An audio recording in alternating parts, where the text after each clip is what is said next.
Yeah, so defrauded out of my home by a sergeant at Torquay police station.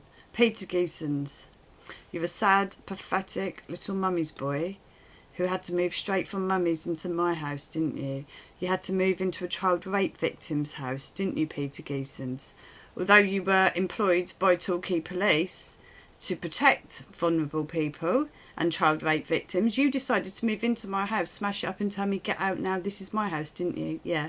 And my sister, who hit me and told me to kill myself when I asked you to turn your music down, and I asked you really nicely because you were an evil bitch and you had your child, your newborn baby, in a cot right next to the speaker with it on full blast, and I said to you, you needed to move him away from the speaker because I had earphones in my ears when I worked with music, and that can cause ear damage. And what did you do? You took your dressing gown off and you came charging to me and you hit me and you knocked me to the ground and you told me to kill myself and make sure I do it properly, didn't you, Lucy? And then you got your pathetic little scumbag trainee policeman boyfriend to get me in the corners and tell me, get out now, this is his house, didn't you? Yes, you did, didn't you? And what did you say to me? You told me that if I got pregnant, I was out, didn't you? And when you were pregnant and your policeman, abusive policeman, little boy boyfriend who moved straight from mummy's into our house, he was screaming from the street, get effing rid, and wheels spinning up the road. This is a policeman. And yeah, you were in tears, weren't you? Bawling your fucking eyes out. And Mum was trying to tell you to have an abortion. And Chris, our brother, was trying to tell you to have an abortion. Your boyfriend was screaming at you, get effing rid. And I was saying to you, we've got our own house now. We're not under Mum and Dad's roof anymore now.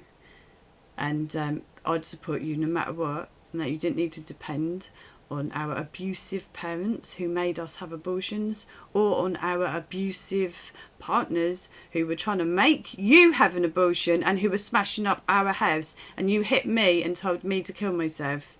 And what did I ever do to you? Nothing. And how did I get this scar? How did I get this scar? Yeah. And then you're lying to my nan, and you're letting my own grandmother, who I was sent off to go and live with after you were born, and she was calling me her daughter because she used to get confused, and because I was so close to her and I spent so much time with her that she actually thought I was her daughter, not her granddaughter. So what did you do when she was getting dementia and because she had an affair with a policeman? Oh, she suddenly believes your little policeman boyfriend, does she? Get out, this is my house now, smack smack. I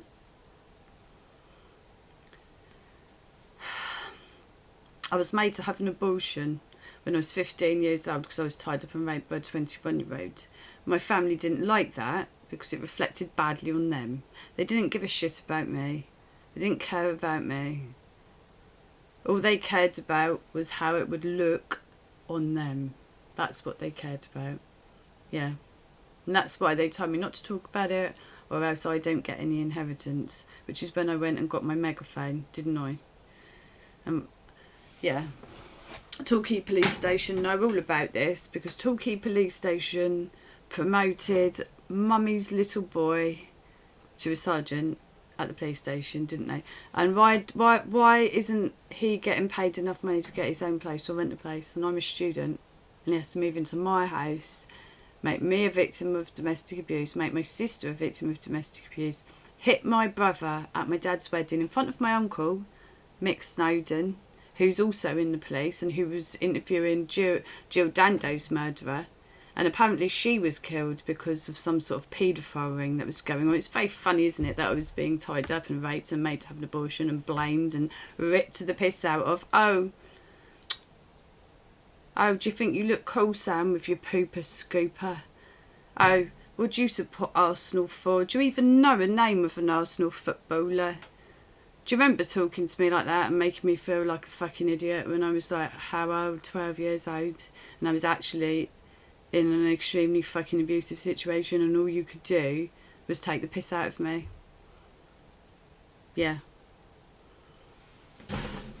You're all sick in the head. You all know what's happened to me.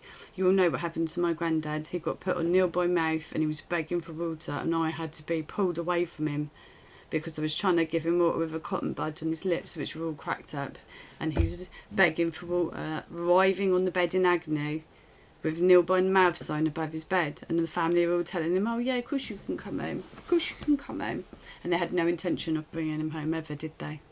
They didn't have any intention of bringing him home, because that would cost too much money, wouldn't it? And that might come out of your inheritance, mightn't it? And that might mean that you have to put up with some nurses in the home. They've lied. My dad's lied about me in his CCTV. He attacked me as I was walking away. He said in the statement that I was throwing stones at the house and they had to protect his property. Well, the CCTV shows that's a lie. There is no CCTV of me throwing stones at his house before he assaulted me. He knocked me to the floor as I was walking away, and I've got bruises all over my back, arms, legs, ear, head. And that's what I've been going through since I was a child, since I can remember. I used to phone him up, didn't I, Dad? I used to phone you up at Irene Gross's house, didn't I? Oh, Irene Gross, that's a nice name, isn't it? Yeah. Because you were having an affair with her for 8 years, weren't you, Dad? And I used to phone you up and beg you to come home because you left me with my mother, didn't you, Dad? And you want to make out as if I'm the liar, don't you, Dad? But it's very funny that, because I can prove you're the liar, because your statement is full of lies. And Valerie, who you've married with, you said in your statement you need to protect your family from me. I'm your family. She's actually another man's wife, and all of our kids belong to different men. So that's another man's wife and other men's families that you've taken on as your own, and you've rejected me. But you'd already rejected me, hadn't you? You'd already been attacking me, which is why I went off with the paedophile in the first place, isn't it, Dad? Because he jumped in between us when you went for me. Didn't he, Dad? So why don't you try telling the police the truth? And instead of telling the police that I'm the violent one, I have actually got audio recordings of Chris admitting that he jumped out of the fucking window to get away from you when he was a child. And his foot went through the shed roof and he ran all the way up to Perry's house. Yeah. And all the times you went for me. And that's why I went off with Rob. Because you were abusive. You were violent, you were absent, you were off fucking Irene, weren't you? And I was phoning you up, begging you to come home because you left me with my abusive mother who used to cry me to sleep every night playing Jim Reeves. Yeah, and she spent her whole life telling me what shit hair I had. And what did you put in your court statement? Oh, I had straggly hair. Thanks, Dad. Nice one, Dad. What else did you say in the court statement, Dad, that was a lie? What else did you put that was a lie? You lied about me. You've lied. You said Rob took me to the abortion clinic when you took me. You took me. Mum took me because you wanted to ensure that I had an abortion. Because you didn't want to give me any other choice, did you? No. Because you're a selfish bastard. Just like my horrible cow mother who told me that I'd be living under a bridge in a box if I had that baby. Because you never ever cared about me. And you told me... Mum told me not to ever tell my nan because she'd never talk to me again. No, she was scared that my nan might help me out and that might take away from her because all she cares about is money, which is why she told me not to talk about it or else I wouldn't get any inheritance. And she's told my nan that I'm lying about this and my nan's calling me a liar. And actually, I wanted to tell my nan because I was with my nan when I was pregnant as a 15-year-old child, and every bone in my body wanted to tell her because I thought she might help me out, and I had this little fantasy in my head how she'd look after me, and she probably would have done. And that's exactly why my mother made me promise never to tell her or said never talk to me again. And I've been charged by Newton Abbot Court for criminal damage, even though I was assaulted and I was in the process of being coerced and controlled and gaslit and told that nobody took me to the abortion, the rapist took me to the abortion clinic. No, my parents did. No one's listening to me. The policeman took over my home. I had to leave my own property after he smashed it up and told me, get out, Sam, this is my house now. Because he got promoted to, well, I don't know if he was a sergeant then, but he got employed as a police officer at Torquay police station. And this is all going on. And Alistair's mum, who's a social worker, well, listen to this. Let's all listen to this, right? Alistair, I've got pins in this hand, and Alistair put them there. And his mum has said in the court statement and taken me to court and got a phone for me. Yes, I did put a rock through the window, but I was sexually assaulted in that property by her son. And this is her son as well. Bearing in mind that she is a social worker for child protection, apparently, at Torquay. Yeah. Oh, I've caused her son nothing but trouble. Her son was living off of me. After I got defrauded out of my property by a policeman who was stationed outside the front door that I fled to. Yeah, he was living in the home I owned, which I left because of his and my sister's violence, but mostly his violence.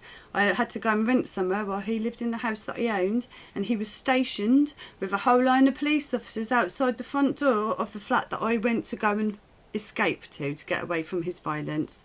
And then who moved in with me? Oh, a local cocaine dealer who I didn't know he even did cocaine. I don't do cocaine. I hate cocaine. I didn't want anything to do with him. I didn't want anything to do with any of this. So he moved into my house. He took over my house. He manipulated me. He told me, oh, he was a victim of domestic abuse too. No, he wasn't. He was just looking for another victim. His other victim has died of a heart attack, by the way. But yeah, apparently I've caused him nothing but trouble.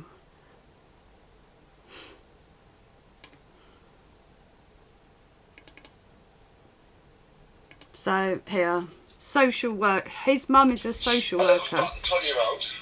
No, it's got a blowjob in Mum's kitchen.